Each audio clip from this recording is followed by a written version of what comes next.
आमची 7ची शिफ्ट आहे आणि आम्ही एका ठिकाणी पोहोचलो, पण नंतर कळलं अरे ते लोकेशनच नाही आहे, दुसरीकडे आहे. आता आम्ही शोधतोय.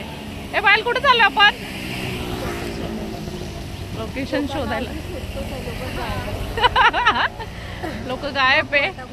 बरं, आणि आता ही आमची फिल्म सिटी आहे, जेवढी दिसतीये मागे तेवढी नाही, पुढे पण फिल्म सिटी. फिल्म सिटी काय आहे पायल? जाऊ दे, माझं गणित तुला काय सांगू. बघितलं, हे लोक असं करतात यार, माझ्या चुका काढतात. माझं प्रेम नाही. मी कधी कधी अशी फिल्म सिटी असं होतं ते फिल्म, मग तसंच असतं ते. अरे घाई गडबडीत तसंच असतं ते. बघितलं, हे लोक माझ्या चुका काढतात, स्वतःच्या चुका झाकून ठेवतात. बघितलं, मग माझं प्रेम ह्या लोकांना दिसत नाहीये. मग असं आहे, जाऊ दे आता, काय बोलायचं, खऱ्याची दुनिया नाही.